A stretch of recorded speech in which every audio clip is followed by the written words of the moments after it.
This is the TransAtlantic Trans Mask podcast, accompanying you on your own trans journey or giving you an insight into ours.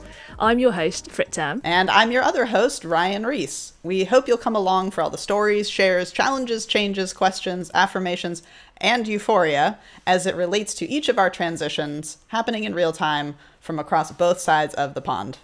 In today's episode, we'll be discussing what does transition look like for both of us, so that includes hormone surgeries or not.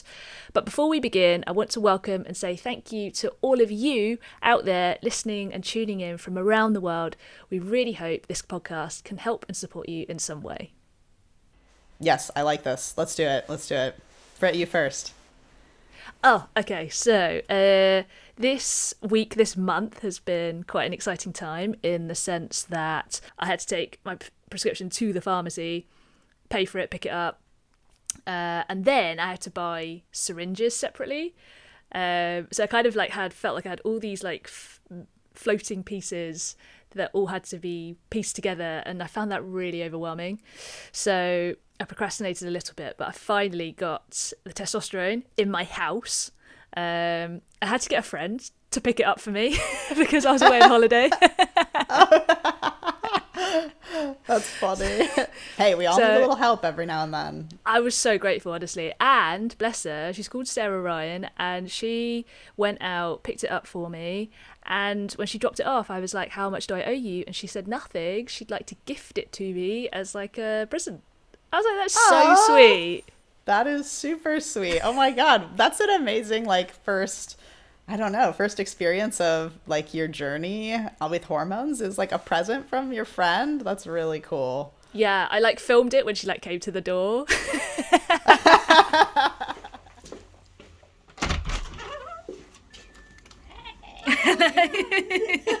What are you here to do? Delivery. I've got a very important delivery. Extremely special. Oh God, it's tiny. Exactly. It's so small. I was expecting it to be a way bigger bag. It should be in a special kind of crate or something. Thank you. Put it in a special crate.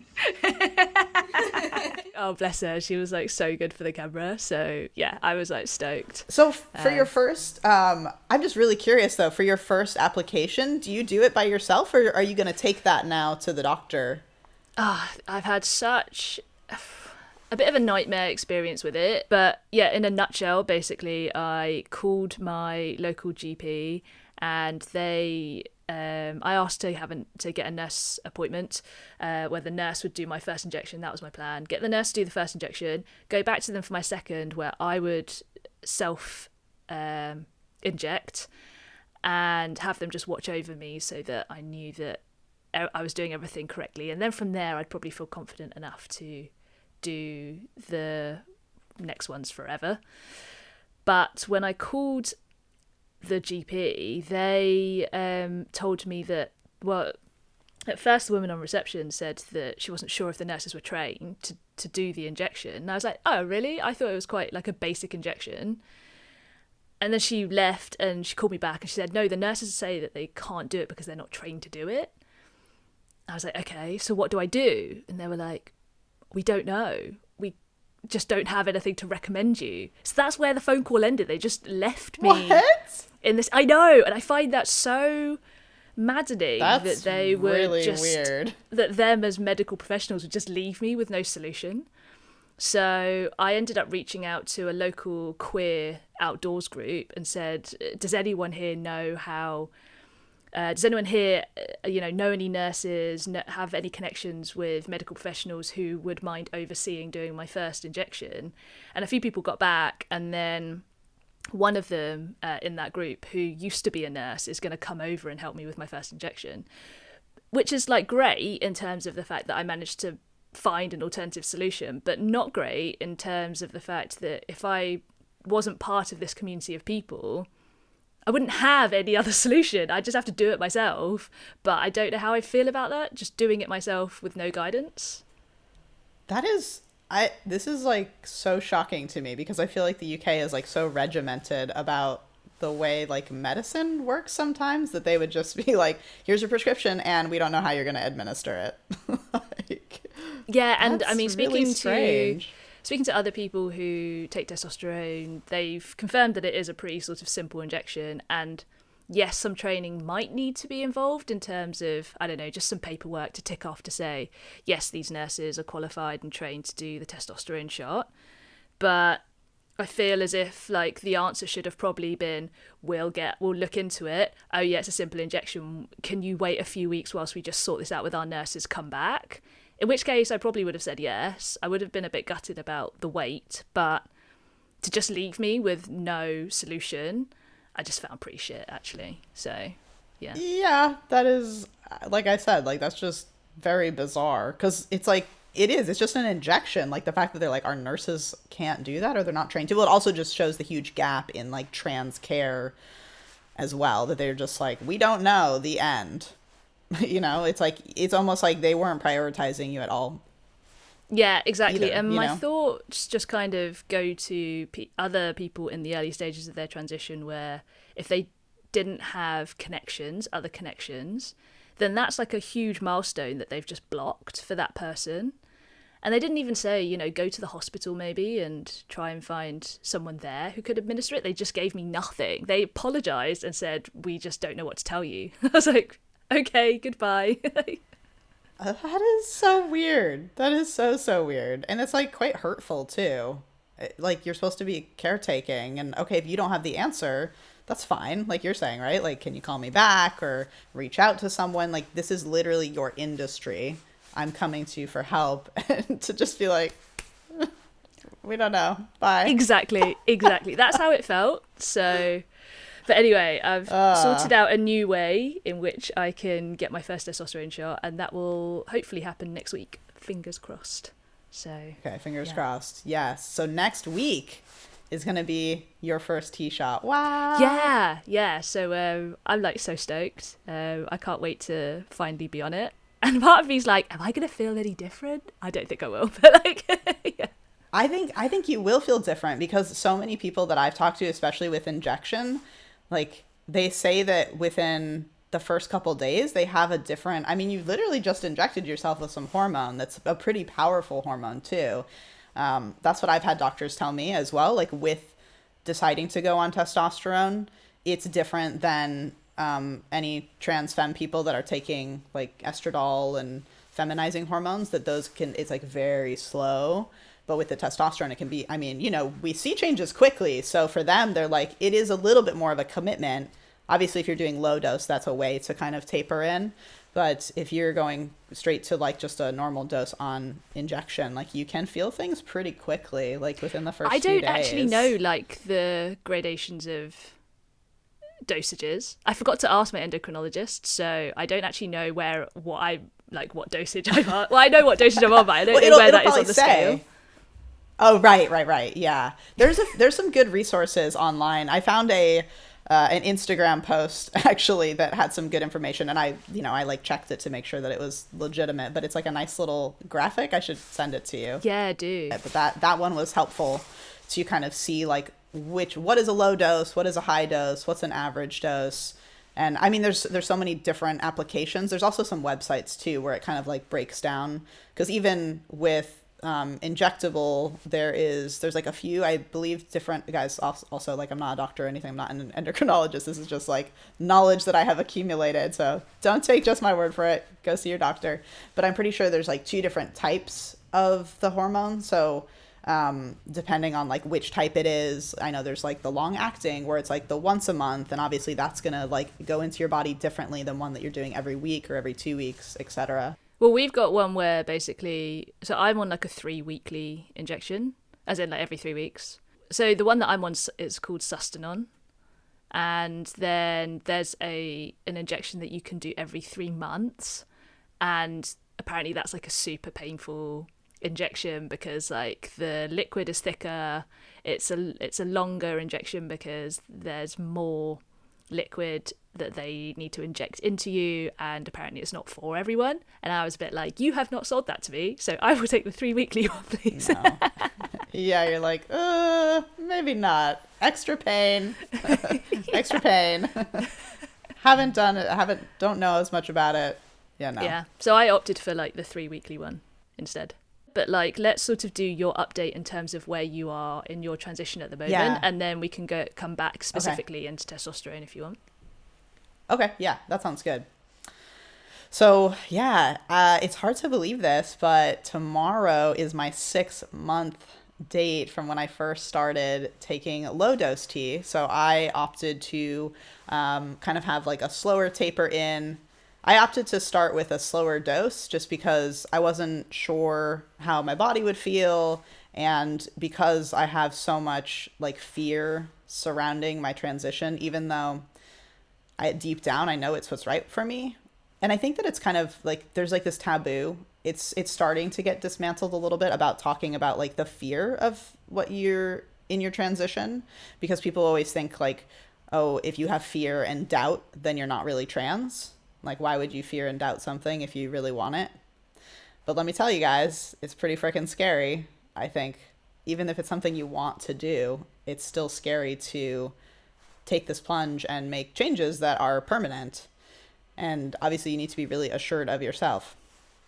But also there's sort of very little else in life where people are like, you have to be 100% sure that you want to do this before you can even begin. Like most of the life advice you get is, why don't you try it and see whether you like it?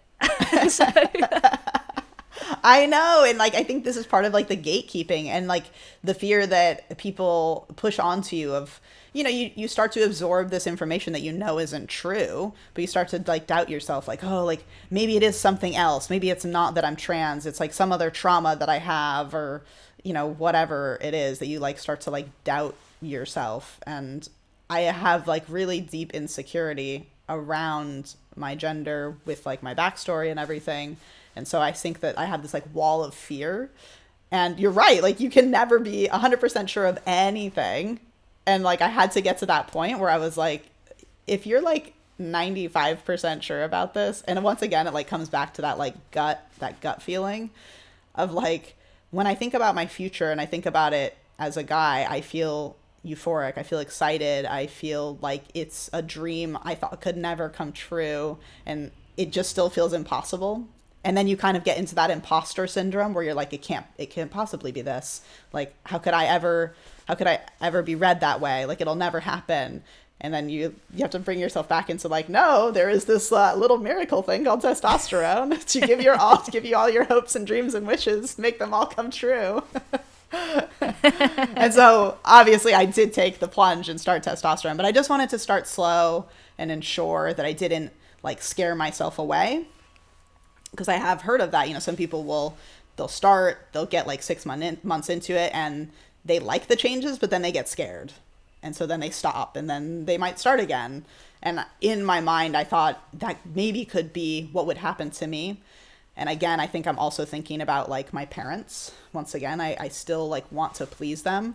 And I just imagined that if I changed really fast, that it would completely scare them away forever. Like I'd never be able to get them back. And so but it really was deep down also like myself, like I wanted to go a little bit more slowly. But it didn't take too long before I was like, you know, I started with, I do gel, so I don't inject. I have a gel that I rub on my arm.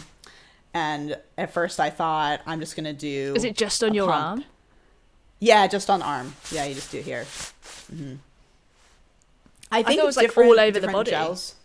No, no, it's they've basically done testing for like a certain area of your body, and so like that's what's been approved, I believe.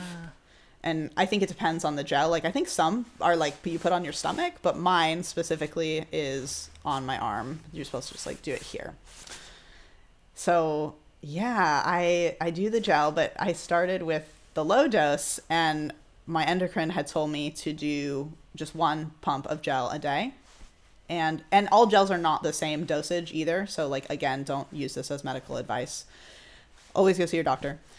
But yeah, I was going to do 1 pump a day, and then I got scared and I was like, maybe I should just do like 1 every other day. And she's like, yeah, no problem. That's fine. And then, but it was just like 2 weeks in, I was like, nothing is happening. I was like, okay, I'm switching to 1 a day. And then like 2 weeks later, I was like, nothing is happening. Like, okay, let's move to 2 pumps a day. It's like, I progressed like pretty quickly to whereas now for a month, I've been on just like a regular dose. So I did like low dose for like 4 or 5 months, and then it's been a regular dose for the last month. And I feel like now I am starting to definitely feel a little bit more of the changes. But I will say a little bit more of the changes like in my voice, like that is starting to go somewhere, I think. But I did feel some other changes in just like within myself. I'll be curious if you feel this too, Frit. Like you feel more like you. And people had talked about this. And that's where I really knew that I was on the right track, because I was like, oh, this is crazy. It's not just physical changes. Like you actually start to like internally feel more like you. It's weird. It's like, yeah, that's the hormone so cool. it's meant to be there. Yeah, I love that. I'm so excited. Oh my gosh, I'm so excited for you. Okay, so I guess we should maybe talk about just what you're hoping for with the testosterone changes. Like, what are you kind of talked about this in one of your other videos, but let's talk about it here too. Like, what are you most excited for? Top of the list that I'm most excited for has to be voice changes. It's like my biggest giveaway. And when I talk to strangers and stuff, I will try and lower my voice generally, but it's just such an effort. I just want it to naturally be deeper. I totally get that. Give us your best, like, hello, please read me as myself as a man voice. Oh man. So I remember actually, so also Frankie and I talked about words, and we're like, don't say things like hiya or hello. Like you've got to go for like you've got to go for like a hey. like a just like a really like hey. brief hey. Hey, that is something that I think is a giveaway for me, is that I'm like really bubbly, and I don't want to change that about myself, but you're right. Yes, ditto. Like right now it definitely marks you more as like a feminine or female, because you're like more, you know, guys are socialized differently, and to not be like that, and that I just like talk a lot, so I think that also makes me get red. Totally. And what's sort of interesting is that I found that I've definitely I don't know how to phrase it, almost kind of like self-muting. I won't say as much to people as I normally would, because I don't know what my voice is going to do in the sentence. So I'll just sort of pick really short sentences and just hope for the best.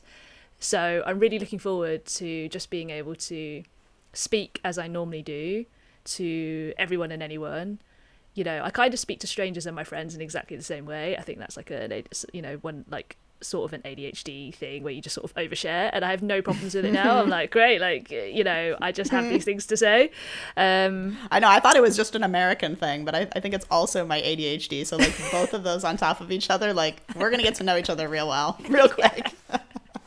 And I really like that, and so having to sort of limit that has been really strange.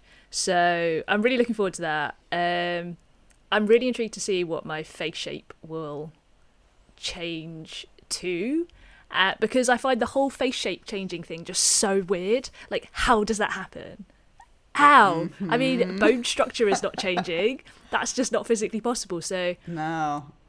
I was going to say, I think it is the fat redistribution. I'm pretty sure. Yes. I don't know if you get any more like thickness in like the jaw. I don't think so. Someone comment below. I've seen these things where like you can chew like gum and it like supposedly gives you a more defined jaw, and I'm like, am I really that invested? Too. I've watched those videos. How do I get a more defined jawline? I have definitely gone down that rabbit hole on YouTube before. Just you talking about you, just to go back though for a sec, like you're monitoring yourself right now. I think that is so fascinating, because it's so true that like for so much, like once you kind of realize what's happening, right? Like before, maybe we have a denial, we haven't acknowledged it yet, we're not like confronting. So you're just kind of operating on a certain level. And then once you realize like how you want to be read, you're going to like start kind of changing and to try to be read in a certain way. So in doing so, you're like stopping being yourself, like part of you. And I was just thinking how like the main thing with testosterone that I try to explain to people, especially when they're like, why can't you just be happy as how you are? Or, you know, you can just be a man like with the body you have. And some trans people do choose to do that, and that's totally valid. But for me, like, it seems like testosterone is going to give me a freedom that I never had before. Like, this sense that I can be completely myself and be read as me, because I am bubbly and feminine and quirky, and I don't want to have to suppress those things in order to like pass as a guy or to have people read me correctly. Yeah. And so that's what I'm really looking forward to. Like, I keep just thinking about like this freedom to just live and exist as me without having to, like you're saying, like monitor. Yeah, totally agree. Completely. I suppose like above the voice changing, that is like top of the list. Is just freedom. And I know the word authentic gets thrown around quite a lot, and I still think it's a word that resonates. Like, there is an authenticity to yourself. Well, I think all of us have the sort of the desire to experience that, and if you feel like you're misaligned, it just takes so much effort in your daily life to have to keep sort of bringing yourself back or trying to keep your true self at bay. And that's just like huge wasted effort. I mean, I don't have time and energy to do that anymore, you know? Yeah, it's like friggin' exhausting. It's so exhausting. I know, that's what my therapist says. She's like, you have been trying to solve a puzzle that's unsolvable, like in your brain. And once you free up that space, that's when you're going to have all this energy. You're going to feel like a weightlessness. And like, I mean, the euphoria, that is euphoria, right? It's like the description of it is just this like ability to function without all this like background or lesser background noise. You know, like a lot of us, we will deal with dysphoria through our lives, but it's definitely been lessened. And a lot of times it's lessened because we've changed physically and have used hormones. So yeah, I was so resistant to hormone use when I first heard about trans people and trans guys. That was a deal breaker for me immediately. And maybe that is because I wanted to run away and not face it. And so that was a easy out for me, that I was like, what, you have to inject yourself with hormones or take hormones for the rest of your life? I was like, oh no, I'm never doing that. So like, just don't even think about it. Just put that away, because you'll never do that. Like, you're not strong enough. You're not brave enough. Like, you're so scared of medical things. Like, nope. And I was just kind of like, it was a way for me to run away from it and think that it was impossible, until I started actually looking at what it could do for me and what the reality of it was, not like this kind of fear that I had put into my brain about it. I wanted to ask you, because your whole point about being almost fearful of taking hormones is like super interesting, because I don't think I ever had that. I think I just viewed it sort of somewhat neutrally as like, well, this is just what I have to do to get to where I want to be. And so I've sort of not really had that fear around it. So it'd be interesting now to know how you feel about it. How do you now feel about testosterone? And if someone else was sort of scared to go on hormones too, what would you say to them now? I don't feel scared now. I really like it because it's made me feel so much more like myself. But like I said, I think that I do still have a little bit of fear around it, because just the knowledge that I have to continue doing this for the rest of my life. And I've always just been a person, and I think maybe this is, you know, something I learned when I was young, because we weren't really like, we didn't like, my parents didn't like taking medicine, or they didn't really like going to the doctor very much. And like, maybe that was kind of like implanted on me that like, it's like a crutch or something. Like, this is it's total, you know, BS. Like, you should take medicine if you need it. But I think that also kind of got like planted into my brain a little bit, that like, you shouldn't need something. And I also think that, you know, there is research, but not like an extensive amount. Once again, kind of talking about this like dearth of knowledge for trans healthcare, that it's like, oh, well, you know, what if I am increasing my risk for cancer? And what if somewhere down the line it causes some other health problem? But then I always have to like take myself back into reality, which is those things could happen regardless. Like, you could develop health problems, you could get cancer, like, you just never know like what's going to happen. And you have so much angst and frustration and sadness because of not being read correctly in the world and not being able to fully live your life, that like the pros like vastly outweigh the cons of like this kind of like fear voice that I have. And I think, yeah, just doing what I did that was like kind of the slower start in the beginning and using the gel and seeing that, you know, not instantly overnight am I just going to be like a full-blown man. That really helped too, because I think that there's something like we want it, but yet like, and I've heard other trans people say this too, like it's a trip, right? Like to wake up and look at yourself in the mirror and be like, wow, how did this happen? Like this seems like magic, but yet it's also kind of a surprise, because for so many of us that went through our life thinking it was impossible, you just never could envision yourself in the future. Mm-hmm. And so now to like see yourself is kind of, I mean, it's affirming, but it can also just kind of be a shock in a way too. Yeah. Like, I can't believe that this has happened. So I think that I always tend to go to like the end point of things. And so when I would like go to the end point, it kind of scared me a little bit. Like, am I going to recognize myself? Am I going to be extremely ecstatic, or is that going to like freak me out?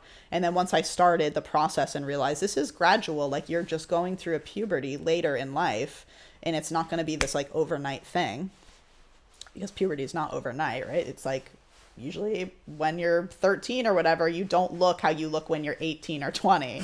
There is like a gradualness to it. And so now I feel that this is absolutely the right choice, and I'm excited to see where it goes. And like I said, like I'm like, can I get a higher dose now? Like let's pick up the pace a little bit. I'm ready.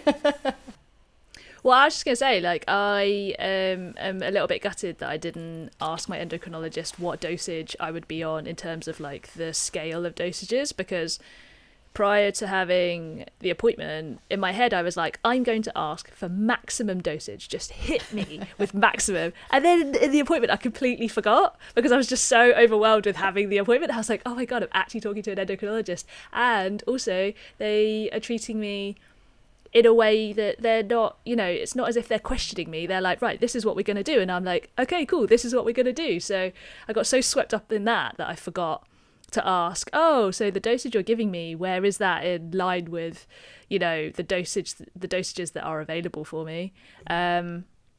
But I feel I've sort of reconciled that in myself as like, whatever dosage this is the dosage that I'm meant to be on. And then when I have my next appointment later in the year, I think it's booked in for September, then I can always sort of ask to up it if there is space to up it if I want to. But this for now is kind of just like a cool, well, it's a really cool thing. I'm starting testosterone, so, you know, like, however it's going to happen, like, this is a cool thing. Absolutely. I know, that's why I always have a list now of things to ask the endocrinologist. I really should have asked. You have to have that list. Well, that's okay. So that's interesting. Yeah, I think I have every 3 months right now is a blood test for me. But I was going to say, once they see your numbers, they probably just started you on kind of like an average dose, I would guess, and then they just adjust from there to see, like, is your body absorbing it? Are the numbers too high? Then we'll bring you back. I think for the first year, even the first couple of years, it's like really a guessing game, because everyone is so different, like the way their body absorbs it and metabolizes it. So I think that you'll figure out your dose over like the next couple of years, like what works for you. But I didn't get to talk about my perks of what I wanted with tea, like besides the freedom thing. Should I just touch on a little 100%. Bit? Oh yeah, go for it. Okay, yeah. So the freedom thing was huge for me, just to be able to live and move and feel like I could be me in the world. And I guess more specifically for physicality, I definitely like the idea of getting like bigger, stronger. Like that for me has always been a huge part of my dysphoria, is not like my height. Well, my height is such a big one, but I know I can't change that. So how tall are you? Let's keep that secret. People can just think that I'm taller than I am, and we'll keep it that way. Plus, I don't know what it is in centimeters. Well, I don't know what it is. I don't know centimeters either. I can only do feet and inches. Oh, you guys do feet and inches? Okay. I'm still not telling you. Oh! Just kidding. I think you're taller than me. When I played ice hockey, people would always, they always ask, oh, what position do you play? And then when I would say center, they're like, oh, you're kind of short for a center. And I was like, it's all a state of mind. It's all a state of mind. I'm not really short. You just perceive me as such. Well, I always just go back to the fact that I'll live longer statistically. Is that a thing? Short people live longer? Yeah, they do. Mm-hmm. No way. Don't quote me on that, but I'm pretty sure. Not a medical professional. Okay. Not a medical professional. So I really like the idea of getting more muscular, like a little bit stronger. I've always wanted facial hair, so that is definitely a big one for me. Just a little bit more body hair in general, like hair on the chest would be nice, like on my upper legs. What else the voice thing is interesting because I know that my voice is a giveaway and I know that it needs to change, but that was actually one of the things I was most scared for. Once again, it's really? like I don't even like my current voice and I want it to change. Yeah, I'm so afraid for it to change. I don't know what is going on in my brain that this is happening, but I know I'm going to be excited when I finally settle into my voice because I love singing, but it always made me feel dysphoric because I have a very high singing voice. We've kind of talked about this before. Yeah. Mm-hmm. Yeah. I know that when I listen to myself back on video, it's like that doesn't sound like me, like I feel like my voice should not be that as it is. And so I think that once I get more and more changes, I'm going to feel more affirmed as I go. And it's dropping a little bit. Yeah, those are the main things. Yeah, I think those are the most common things that people want. I feel like they're sort of some of the most affirming. Yes. And then all the nuances I'm like welcoming to, but like I just want the really obvious stuff. Same. And it feels good. It feels good when I'm seeing those changes now because it has been about 6 months. Like when I have my like tighter like running shirt on or my shorts, I'm starting to see some changes in my upper body. And it feels so affirming, or like seeing my reflection a little bit and I'm like getting a little bit thicker. I'm like, oh my gosh, like, yes, this is me. This is me. I love that. I can't wait for that to happen. You're on the way. Yeah. Oh my gosh. One more week. I am so excited for you, Frit. I can't wait to hear your voice updates, and because yours is going to progress a little bit faster. But it is kind of funny because now where I am kind of starting on a regular dose, we're almost going to be paced. True. At the same now. That's so true. Yeah, it's going to be so cool to document. I know. I'm really looking forward to it. Hopefully you guys are excited too. Let us know that you're excited. Type a comment down below. Or leave us a review. Say, we're excited for you guys. That would be so cool. Now we have a question for all of you, which is, are any of you on hormones right now? That can be any hormone. That can be testosterone. That can be any estrogen related hormones. Or it can just be any hormone that is giving you a life that you have always wanted to lead. Big thanks for tuning in today. If you enjoy our show, please follow us on your podcast and leave a review. That really helps spread the word. And if you're watching on YouTube, please click that thumbs up, subscribe, and leave a comment. You know the deal. We read all of your comments and are open to new episode ideas too. So join the community, or if you don't, then no sunshine for you. It's sunny here. Is it sunny where you are, Ryan? I've got some sunshine. No sunshine. I veto the sunshine in your area if you don't join the community. No sun. How are they going to get tan, Frit? They can never get tan like you. They can have the sunshine return once they join us. Okay. Otherwise, just winter forever. Until next time, stay magical.